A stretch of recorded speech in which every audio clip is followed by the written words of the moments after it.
Ayan, sige, before tayo mag-start, actually, gusto kong balikan yung icebreaker natin kanina. Kasi, di ba, masaya ba yung icebreaker kanina? Nag-enjoy yung group 1. Yung group 2, kamusta? Kamusta naman yung group 2? Di ba nag-enjoy yung group 2? Ah, nag-enjoy. So, syempre, dahil nag-enjoy si Jen, gusto ko, kanina, di ba, nagpaalam si Kuya Aga, dahil naniniwala ba kayo na relational yung church natin? Yes. Then, naniniwala ka ba na relational yung church natin? Naniniwala ka ba? Yes. So, dahil naniniwala si Jen, tatanong ko sa Arian. Kamusta yung game kanina? Date mo siya. Okay lang. Kamusta yung recess mo? Okay lang. Hindi, ayun. Si Jen, sorry, kasi nga bagong, na higpitan yung braces. Okay, sige. Si Jen na lang. Jen, kamusta yung game kanina? As group 2. Okay lang. Ay, wala akong brace. Wala akong brace. Sorry. Okay lang. Nag-enjoy naman. Sino nagawa ng laro? Sobrang nag-enjoy. Nag-enjoy naman po lahat sa laro. Ayun. Kahit mga first timer po is nila agad kung ano yung word na yun. Sinong gumawa? Color brown nyo sa likod, yung gumawa. Hulaan nyo na lang. So, wait lang. Sino ba yung kanina? Si Kalel. Okay, Kalel, okay lang, balapit ka ulit dito. Kamusta yung experience mo? No, wait lang, share ko lang kasi last week, yung last na youth service si Kalel, may nakakatawang experience. So, pwede ba ikwento mo buo yung experience mo, Kalel? Yung from last, tapos yung yun, ano yung experience? Kasi yung last time, yung color ba, di ba? Yung color coding. Yes. Kasi yung last time kasi may dalawang types ng color yellow.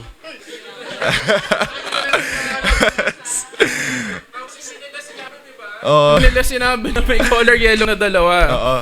Tapos ayun nga, madali lang namin nagkita-kita kami na color yellow. Tapos nung nagpunta na kami sa harap na pagkatingin namin iba pala yung color yellow niya. Mas mapatla pala yung color yellow niya. Okay. Ayun. Ayun. Kasi ngayon. Kasi yung T kanina, iniisip ko kung kaya naisip ko naging 20 commandments talaga. Pwede ba natin post? Pwede ba natin i-post yung gibberish word?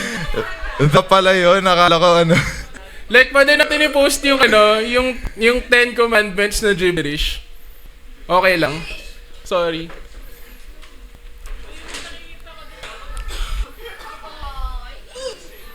Wait lang. Sorry kalala. Sige. Kung nandyan pa,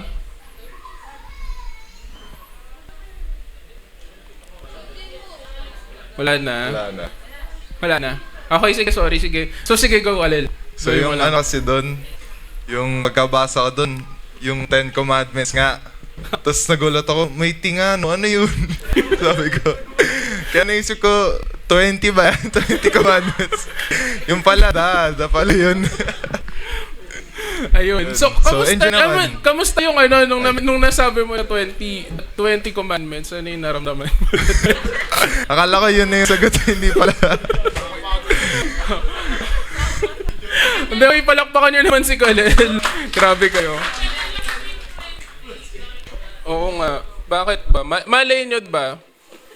So, actually, yung topic kanina, kasi di ba most of us nandito naman na kanina ba during yung topic ni Kuya Aga, which is Luke 10, verse 38 to 42, which is yung tawag dito, si Mary and si Martha. Right? And na-mention na rin kanina about the distractions that we have. So, itong distractions na to, maybe in the form of, yung gibberish na nakita natin kanina. Doon na sa harap natin yung sagot, pero iba pa yung lumabas sa bibig natin, or iba pa yung na spurt out natin ng word. So, nandun na yung thought yung 10 commandments, tapos may T sa harap, or sa unahan, and automatically, nagkaroon tayo ng, kailan nagkaroon ka ba ng doubt that time? Nung na-mention mo na 10, 'di ba? Usually nagkakaroon tayo ng doubt eh. When we are distracted and when anxiety builds up, usually ang tendency natin is nagkakaroon tayo ng doubt. So when anxiety builds up, naisip natin, wait lang, tama ba yung ginawa ko or tama ba yung sinagot ko kanina? Parang mali. So try kong baguhin.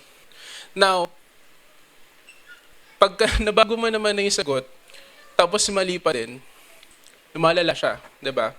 So nag-build up yung anxiety. So may second ako na tanong before we proceed with yung natin. Ito. So may dalawa akong questions dito. So what if? First is, ito yung scenario natin. Jesus told you He's going to visit you tomorrow. So bahay nyo yung setting natin nasa bahay ninyo or sige, kayo na bahala. Baka gusto nyo magpa-catering, gusto nyo pumunta sa isang events place dahil si Jesus yung i-invite ninyo. It's up to you. And what are the things that you would do today? In preparation, pwedeng mag-prepare kayo or pwedeng magdasal kayo to meditate on His Word. It's up to you. Pero I want to hear your thoughts. Again, dahil relational tayo, di ba? Naniniwala lahat na relational. So what would be your preparations for today? Ano yung mga gagawin mo ngayon?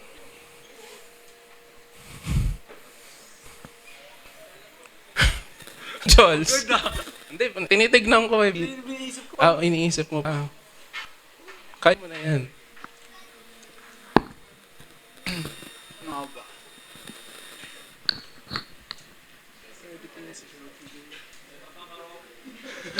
Oh, it's up to you.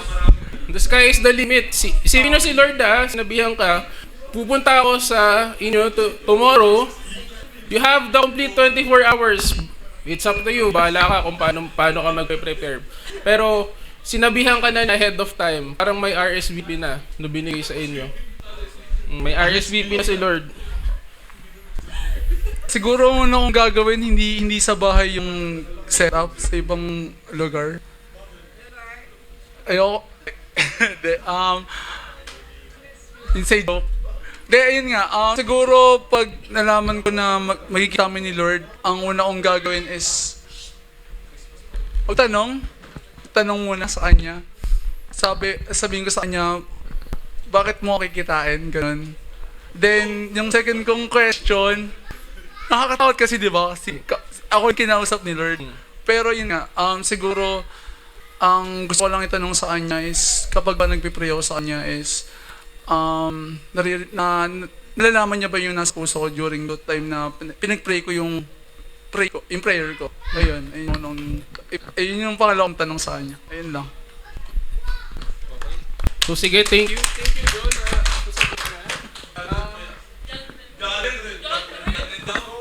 Ay, syempre papatalo yan. Hindi papatalo yan. May kusa. Ay tatayo pala sa stage. Sige, okay lang. I-share natin yung pitpolo para sa. Sige, okay lang. Dyan lang. Sige na, ikaw na bahala. Apo yan. Tayo naman. Sa akin nakatayo na ako. Sa akin niya, una sa lahat, syempre, may bisita eh.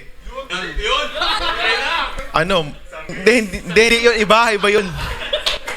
Hindi, maliligo muna ako. Maliligo. Tama. Maliligo, para fresh.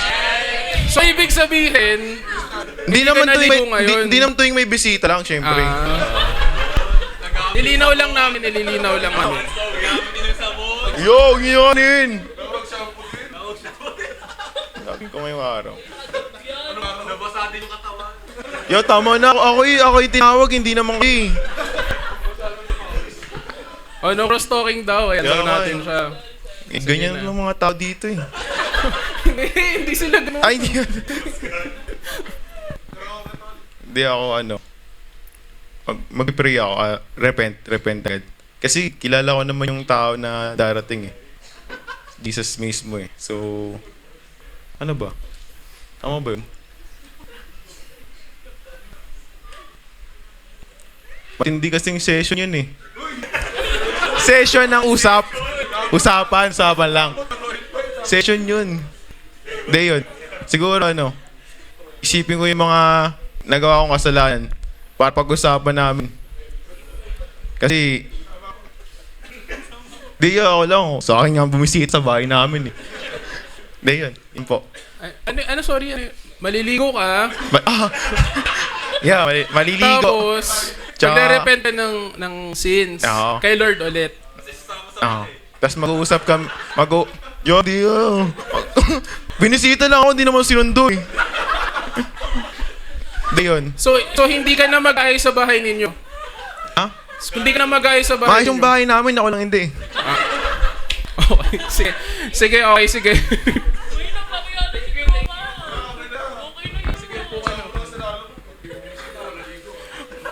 Ayun. So, clarify natin mamaya. So ayun, the reason why I ask is because yun yung point of topic natin for today. Because si Jesus, nagbigay siya ng RSVP kay Martha and Mary. So, medyo maliit, Luke 10, verse 38 to 42. In 38, as Jesus and his disciples were on their way, he came to a village where a woman named Martha opened her home to him. She had a sister called Mary who sat at the Lord's feet listening to what she said. He said, but Martha was distracted by all the preparations that had to be made. She came to him and asked, Lord, don't you care that my sister left me to do the work by myself? Tell her to help me. So, may exclamation point. So, probably, ayun nga, sabi ni Kuya Aga, we're not sure kung paano niya sinabi to kay Lord. Pero, there is stress dun sa last portion kasi merong exclamation point. So, I'm not sure if tama yung nakuha ko na version. Ito wala. Pero, most probably, there was stress coming out from her during the time. Sinabi na to, isipin mo kay Lord mo sinabi to, ikaw dyan rin, kaya mo bang sabihin yun na, si Jovi, nakita mo na sa harap lang ni Lord, di siya tumulong kasi ikaw may ginagawa ka sa bahay ninyo. Kaya mo bang sabihin yun kay Lord?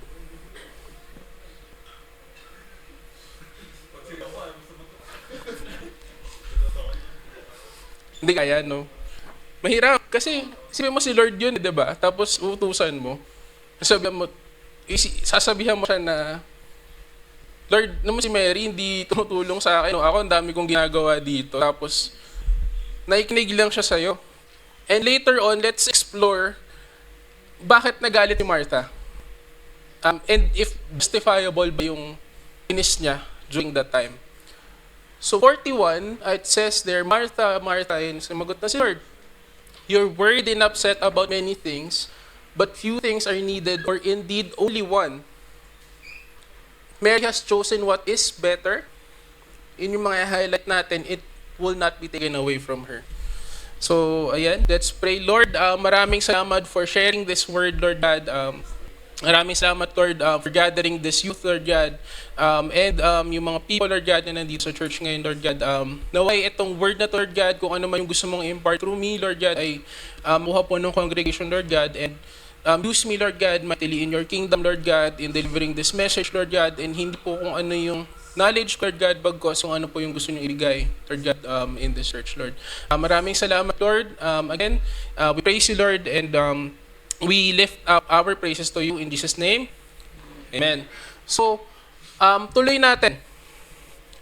So before natin siya i-move to the next slide, can you give me characteristics ni Martha na mapapansin ninyo dito sa verses na ito?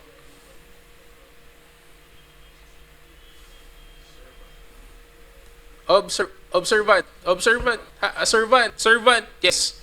May servant heart, kung tawagin, si Martha. Another one.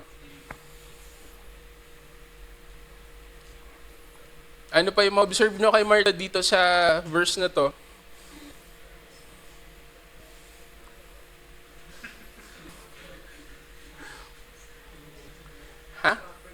Distracted. O tama, distracted siya because si Lord na yung nag-point out nun. sa kanya. Amen? So, we believe na distracted siya during that time. So, isa pa, last na. Pagod. Kasi, sorry? Anxious and pagod. Kasi, syempre, you wouldn't call out someone if you're not seeing, if you're seeing them na kung ano yung gusto mong mangyari, di ba? So ako, kunyari ako, naglilinis ako, tapos nakita ko yung kapatid ko, wala namang ginagawa, cellphone lang.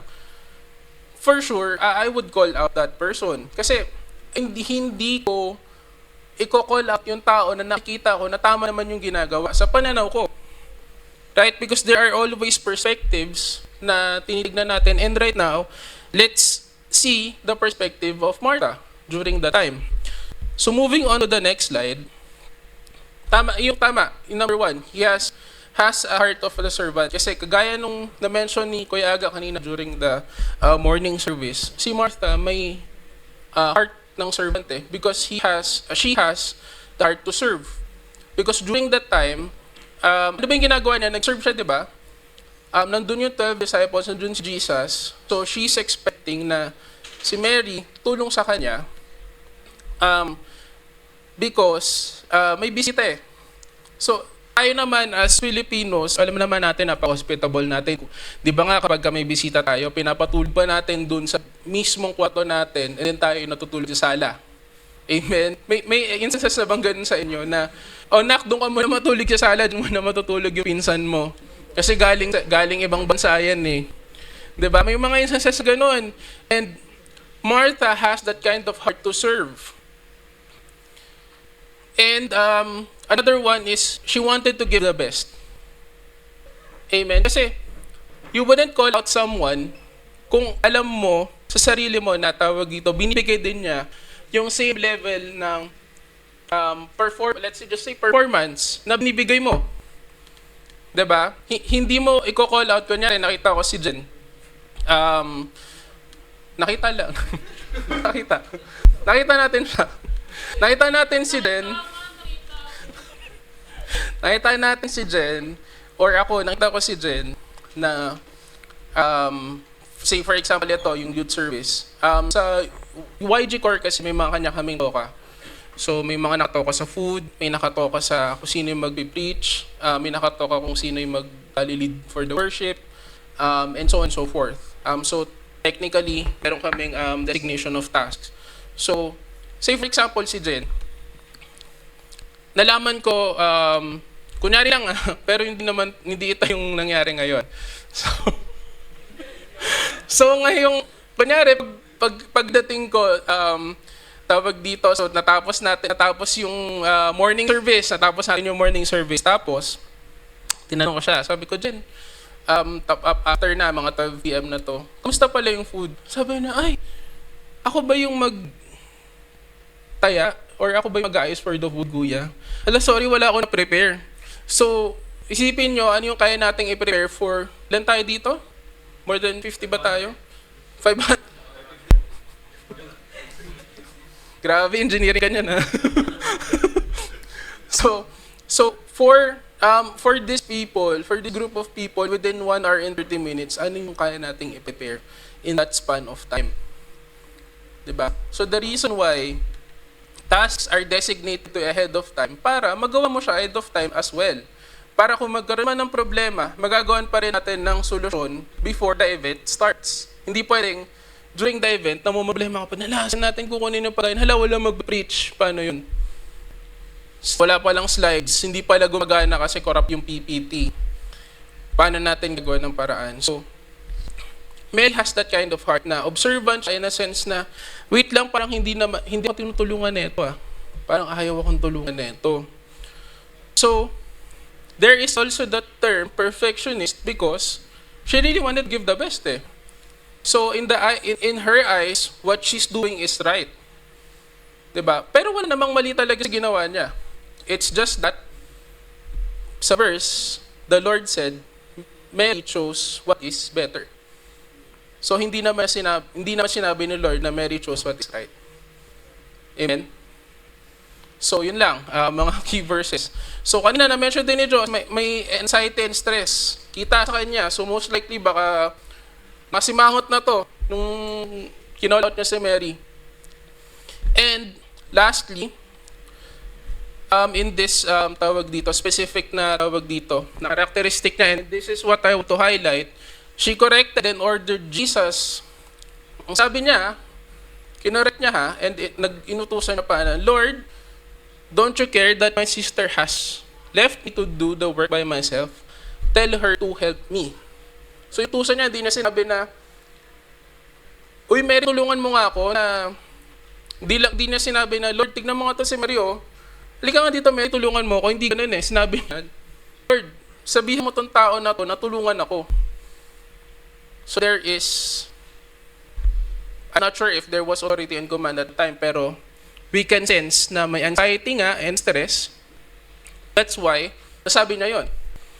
Now, before tayo mag-move kay Mary, or sa slide ni Mary, can you give me characteristics ni Mary na makikita niyo sa verse na, sorry, can we move back one slide? Yung dun po sa verse. So, can you give me yung characteristics naman ni Mary during this time? Itong specific na scenario na to or itong verse na to.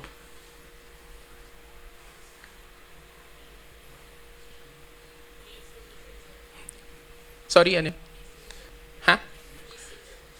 Listener.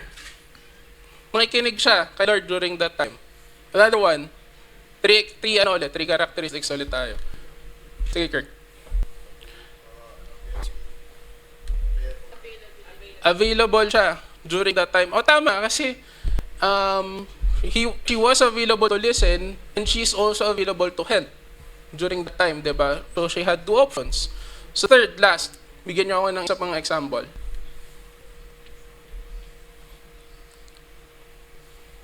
Last na characteristic, characteristic ni Mary during this time.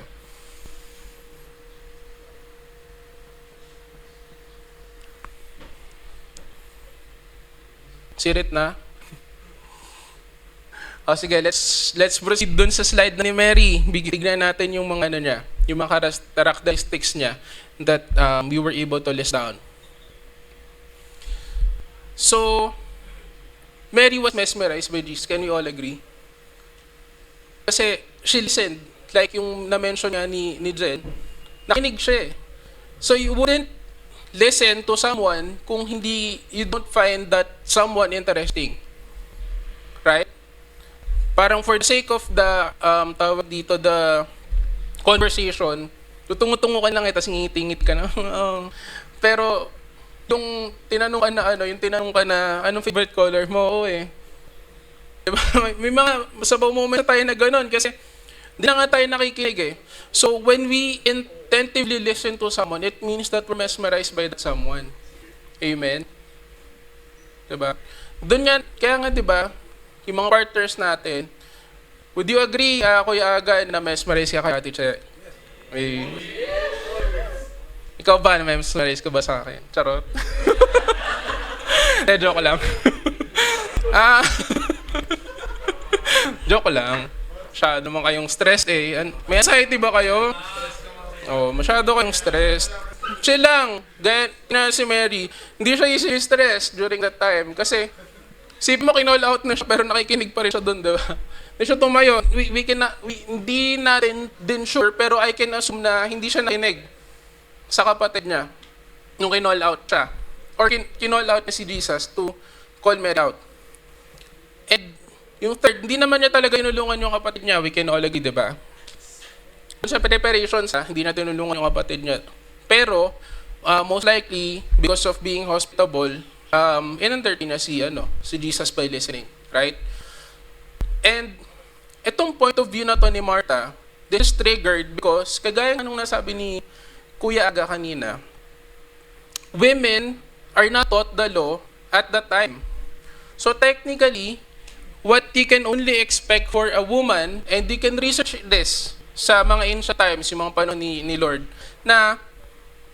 ni Lord na nag-walk, na nandito pa siya sa lupa, na tawag dito yung custom nila is that for women are only expected to help around the house. So kumbaga parang what we normally see as kasambahay, Ganun yung technically treatment for women at that time. So, they're not expected to learn. They're not expected to absorb knowledge during that time. But here, we can see that there were customs that were broke. And that's the main focus of the discussion for today. Yung mga binibreak natin na chains that bind us from mga makamundo na desires natin. Yung mga makamundong ginagawa natin. Amen? So those are the customs that is being talked, or I believe is being described in this passage. Yung passage kanina, yung Luke 10, 38 to 42. Amen? So may isa pang character na nandito. Sino yung last na character na nandito sa scenario na to? Na hindi lang siya naging observer, naging participant din siya dito sa sa conversation. Sino yung last? See? Naririnig ko na. See? Lakas nyo. Wala na. Kanina, lakas-lakas ng boses nyo doon sa games. Si Jesus. Amen. So, sorry, na-flash na natin. Pero, ayan yung tawag dito, these are the characteristics of Jesus, or what Jesus did in this scenario. Siya rebuked Martha. Right? Kasi sinabi niya, Martha, Martha, you are worried and parang yung anxiety mo, you are bothered by a lot of things. So meaning to say, binorek siya ni Jesus. Kung ikaw, sinabihan ka ng gano'n during the time, anong magiging reaction mo? Kunyari, sabihin na natin, mas matanda sa'yo or parents mo, yung nagsabi sa'yo ng ganyan. Masyado ka naman kasing distracted eh. Ha? Sorry, ano? Ma-upset? Pero yeah, that's the first reaction, di ba? Ma-upset ka kasi ginagawa ko lang naman yung sa tingin kong tama. Wala kang mang binigay sa akin na instructions for this specific day on what I need to do. So you only said na pupunta si Jesus dito, and ito yung ginawa ko kasi ito yung alam kong tama eh. Pero when he rebuked Martha, we can sense that there was no anger na sinabi. Hindi na sinabi na ng pasigaw, or hindi natin makikita during in the verse na merong mga exclamation point, na marami exclamation point doon nung sinabi ng Martha, Martha. Hindi na sinigaw si Martha. So mahinahon. She wasn't angry, but he needed to tell Martha what she needed to hear during that time. Amen? Because if you truly love someone, sometimes rebuking them might be the solution para itigil nila kung anong ginagawa nila. Probably it's not something na kalugod-lugod siya sa Diyos, sa mata nila. Pero you know that what they're doing is wrong. Or they're distracted. So there are times na, tawag dito, na itong mga elders natin, the reason why they are calling us out is because hindi dahil gusto lang nila tayong pagtripan. Kasi usually that's what we feel eh. Diba? As youth, and nung panahon na kasama ko pa yung parents ko, na pag napapagalitan ako, I became upset. Kasi, ba't mo ba ako yung call out? Diba? Nakapaglaban naman ako, paglinis ako ng bahay, ganito, ganyan. Pero, remember that their perspective is different from yours. And as you grow old, lalo nung naiintindihan na, kaya pala ako kinall out nung papa ko or nung mama ko during that time, ito pala yung ina-expect na nagagawin ko. So, hindi ko na pala kailangan na uutusan pa ako. Pwede ba yon yung gagawa ko ng kusa lang? Pwede pala na maghugas ako ng pinggan na hindi ako inuutusan. Pwede pala na magwalis ako na hindi ako inuutusan. Right? And usually, when rebuking comes, sometimes it is coming from a place of anger. Can you agree? Na kapag ka kino-call out, sorry, not rebuking but call out. When we're calling out, it always comes from a place of anger. But rebuking comes from a place of care. Kasi mahal mo yung tao na yun eh. That's the reason why you want that person, you want to see changes in that person. Hindi dahil nababadrip ka sa ugali niya or hindi dahil ayaw mo dun sa nakikita sa kanya, personally na may galit ka sa kanya. Sometimes the reason why we rebuke someone is because you care about the person and you don't want that person na maligaw ng landas. And sino ba yung magtutulungan kung hindi tayo magkakapatid? Amen? So again, sorry, magdi-deep dive tayo dito sa mga concerns na to. So hindi to light topic like we all expect kasi tawag dito. It's about Mary and Martha na mali si Martha, tama si Mary. It's not about that. So we deep dive into their perspectives and ano yung naging response ni Jesus because none of them were wrong during that time but one needs rebuking because Jesus wanted to set everyone apart from what we do dito sa mundo. Kasi si Mary nakafocus na siya sa mundo. Worldly na yung focus niya eh. Hindi na directed towards God. So kagaya nga kanina nang na-mention ni Kuya Aga, the focus of Martha, ni Martha during the time was already with Mary. Hindi na dun sa works na ginagawa niya eh. Kasi kung works lang, then yung being heart of a servant lang yung focus niya during that time, eh hindi ko na pakialaman si Mary.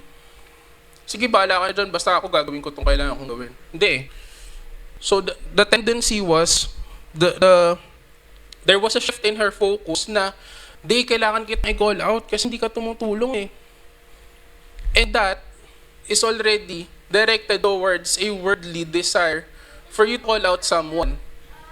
And again, calling out someone always, or most often than not, comes from a place of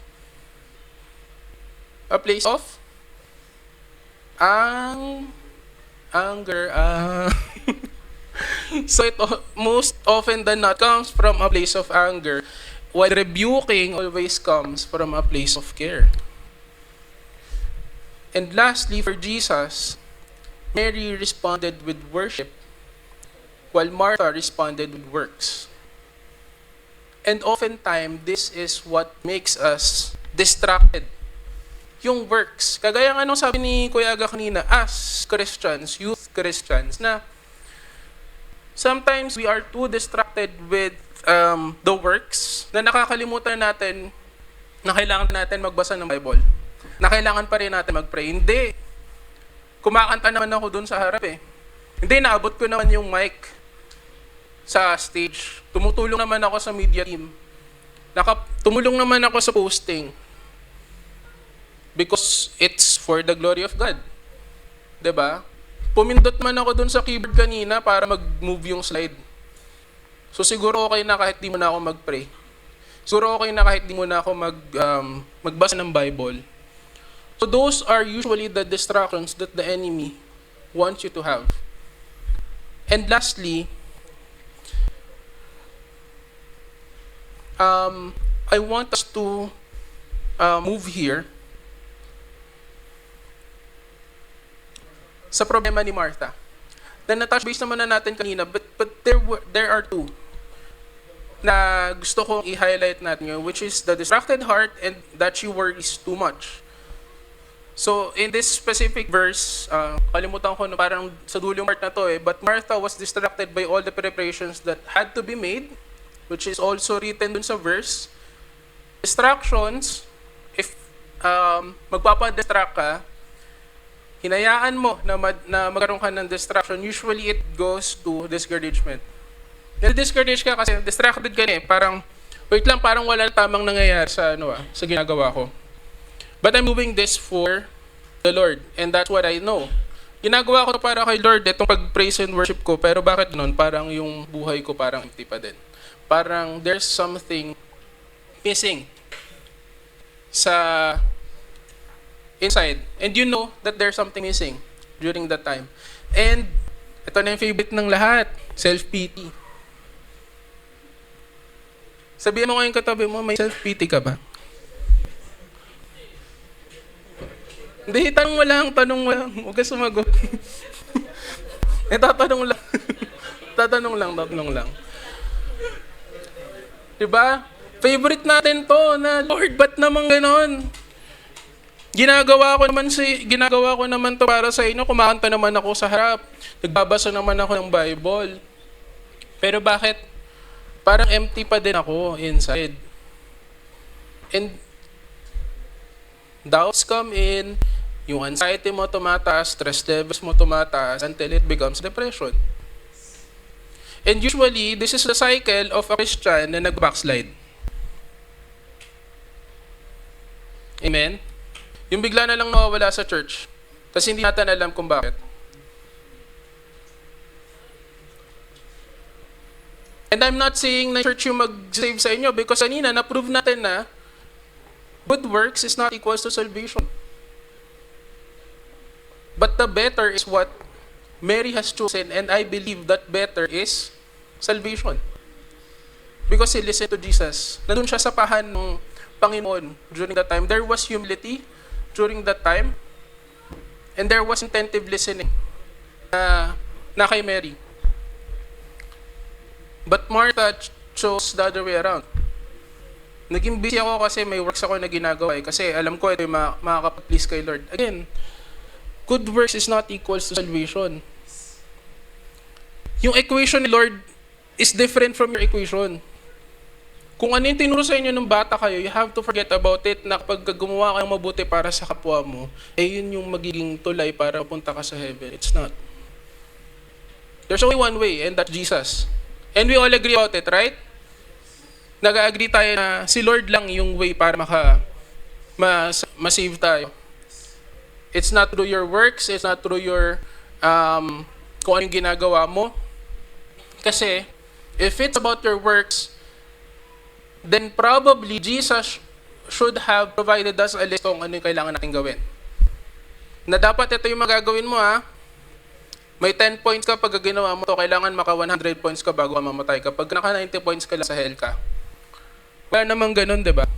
We're not tabulated with scores. Kasi hindi mo deserve yun eh. Pero sinave ka. So that's the gift that Jesus gave you. And that was what Mary chose during that time. Hindi siya nagpakalunod sa works.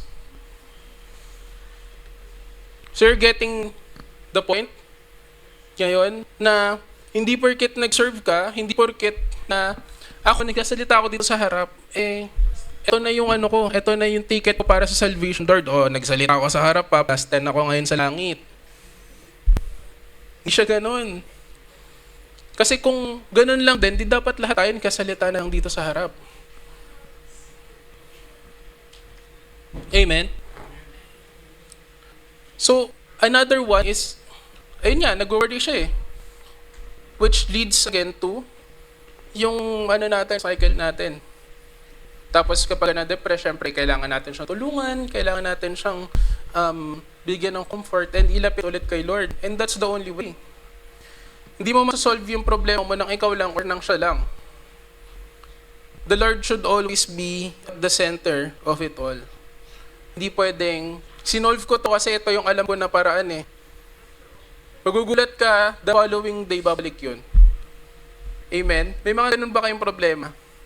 Na tinry ko siyang isolve ng sarili ko lang. Tapos magugulat ka the following day or the following week, may bumabalik, may lumilitaw. Hello, problema ulit ako, hindi ulit ako. Diba? May email yan ulit from the enemy. Hello, I'm back. may pa ganun yan. So, yun, when we move on to the next slide, so ito naniniwala ako dito eh. Kasi, di ba, nasa setting na tayo gumagawa tayo. Pinipicture out natin kung anong ginagawa nila during that time. So, Jesus was there, 12 disciples were there. Kung baka may mga iba pang kasama, Mary and Martha were there as well. So, I am picturing out na dun na entertain sa living room itong mga tao na to. Ni Martha and ni Mary. Imposible naman na papapunta yung sa bedroom mo to, di ba? So, the living room, I believe it shows intimacy. Kasi intimate, closed door to. Most likely, hindi bukas yung pintuan nila, hindi bukas yung bitana nila. Because if that's the case, then dapat ikadugtong tong verse na to eh. Na tawag dito, may mga taong sumunod nung pumunta si Jesus sa bahay ni Maria at Marta. Pero wala. So, we can say that this is an intimate occasion. The enemy doesn't want us to be in the living room and have intimacy with Jesus. The enemy is out there to deceive you in these ways by telling you that hindi mo deserve si Jesus eh. So bakit ka pa magiging intimate with Him? Pag naging intimate ka with Him, di ka ba mahihiya? Di ka nga naligo eh. Hindi ka nga nag-toothbrush, tapos kakausapin mo si Lord. Ang dumi-dumi mo. Pero kakausapin mo si Lord, ang linis-linis no lang, ang dumi yun eh. Kausapin mo pa din siya. Tapos, ang dugyot-dugyot mo na nga, ang dumi-dumi pa ng ugali mo. Kasi sinner ka eh. Yung lalamove mo, pinapatungan mo ng 100 kapag ka magpapadeliver ka. Tapos, may extra charge yung box mo kapag nilagay mo sa box. Parang wala namang ganun sa app eh. Di ba? Nadadagdagan, imbes na 50, nagiging 200. May mga hidden transactions. Ay, meron pa. GCash po yung payment. O, dagdag po ng ng 20. 100. Ang taas na kasi yung ngayon eh, yung exchange ng GCash cash. Pag magpapa-cash out ka. Eh, syempre, dahil busy ka na, gugoyo ka, di mo na napapansin na may mga kailangan ka pang gawin. Diba? And that's how the enemy deceives you. Sorry. Sorry. That's how the enemy deceives you. Isipin mo sinabihan ka lang na hindi ka deserve ni Jesus, pero nag-end up na dun sa nanggogoyo ka na sa lalamove. Na imbes na 50 lang sisingilin mo, yung truthful na work, marakal naman yung paglalalamove eh. Ikaw lang yung nagpapasama dahil pinapatungan mo ng kung ano-ano. Diba? So, yun lang, naman sabi lang sa'yo na hindi mo naman deserve si Jesus, hindi mo naman deserve na maging intimate with Him kasi nga, kung ano naman ang ginagawa mo eh.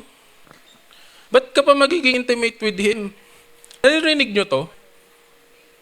Sa puso ninyo, na may parang bumubulong na, wait lang, parang ayaw ko munang kausapin si Lord, nakakaya eh.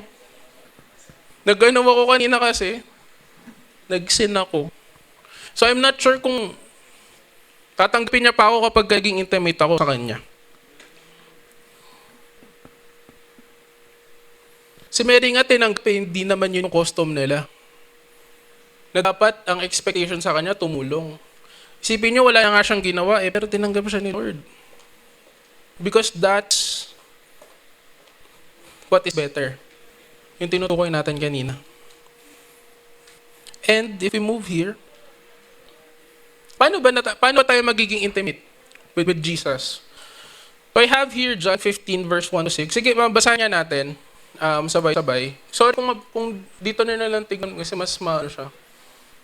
Or doon. Okay lang man. Pero sige, 1, 2, 3.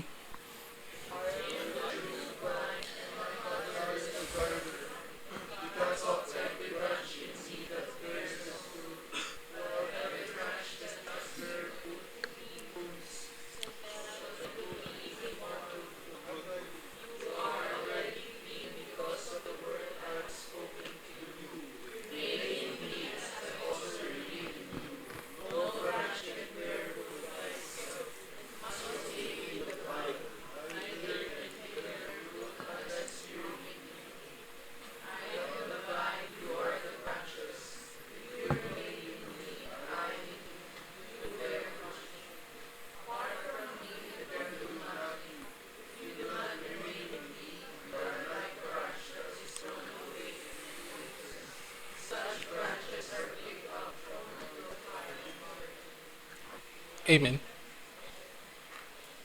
This is what Mary chose to do. Maging intimate kay Lord during that time. So it was walang distractions during that time. Di siya nakain kay Martha, uy, buka muna Martha, bahala ka sa buhay mo. Basta ako may one-on-one ako with the Lord right now. So even if, the verse tells us that even if you have problems, if isusuko mo yan sa pahan ni Lord, you should not get distracted by it. Why? Because Jesus promised to prosper you. Hindi ka niya pababayaan. Sabi nga, di ba? Yung ibon niya ay nagugutom. Hindi hinahayaan ng Panginoon na magutom. Paano pa kaya ikaw na pinaka-precious na creation para sa Kanya? And that intimate moment is not about, or hindi siya always about just singing praises. It's not just about having a prayer, just having a quiet time. It's just really choosing Jesus over everything. Yung distractions mo, yung problema mo, yung anxiety mo, yung stress mo. It's about choosing Jesus over those. That yes, you have quiet time. That's how you can get intimate with Him. You can do prayer. You can read the Word of God. You can combine all of those three. Or pili ka ng dalawa dyan na gagawin mo. You can even sing prayer or sing songs of worship, of praise during that time. Pero don't forget that the reason why you're doing that. Kasi lumalabas yan minsan as good works for you. Na ginagawa ko to kasi ito yung gusto ni Lord eh. So,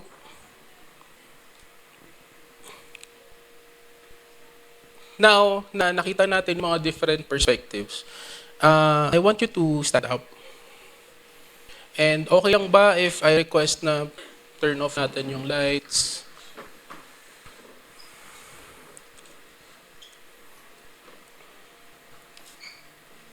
Kasi this is the good news that Jesus has for you. Ano ba yung better na pinili ni Mary during that time?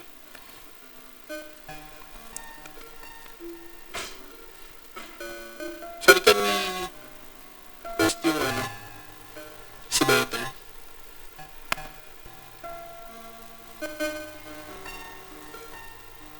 This is the kind of life that Jesus gave you. And you have the option or the choice to do it or to receive it today. In John 3:16, Jesus said, God so loved the world that He gave His only begotten Son, that whoever believes in Him should not perish but have everlasting life. And that was Jesus during that time when Mary was talking to Him, was intently listening to Him. Because I'm choosing better today. I did not choose better tomorrow or on my convenient time, yung pinaka-convenient na time ko. But I chose better today. Kahit na kailangan ko tulungan yung ate ko, but I was mag-prepare. I chose today. For all have sinned and fall short of the glory of God, and that's Romans 3. I believe this, sorry.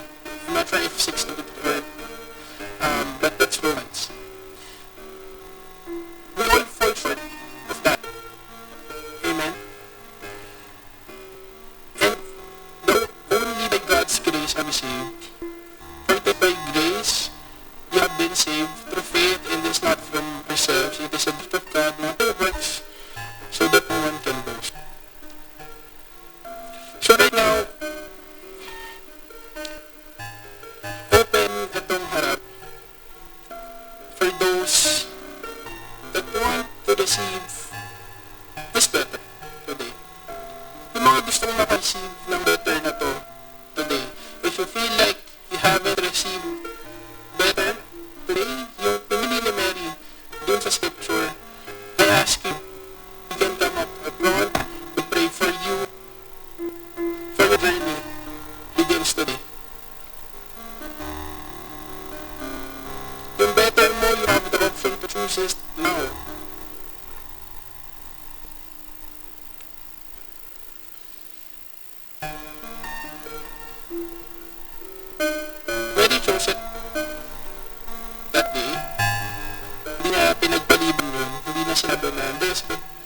I'll just listen to you, Lord, tomorrow. Baka nandito ka pa naman sa round namin. Bahan ko na lang kayo rin sa next round yun.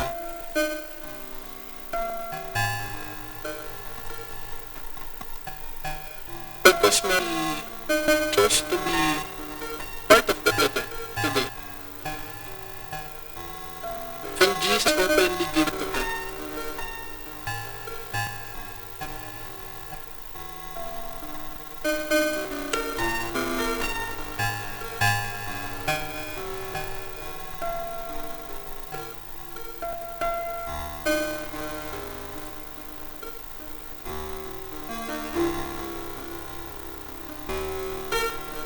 For now, can pray for yourself, matabi mo.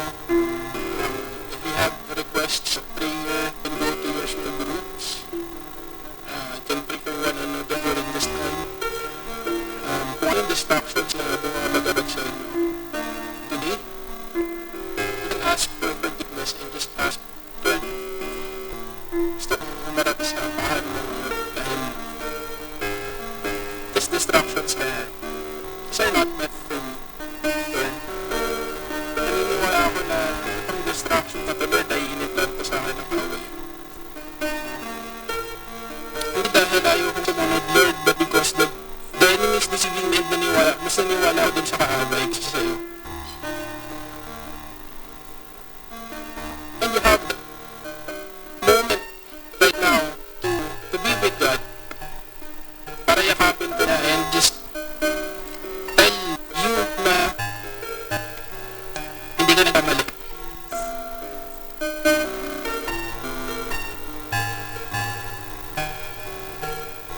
At hindi ka mali. Hindi ka isang nagkamali na naka-create lang out of nowhere na dahil wala lang. Bigla ka lang gusto. Jesus loves you even on your worst. And He will love you on all occasions.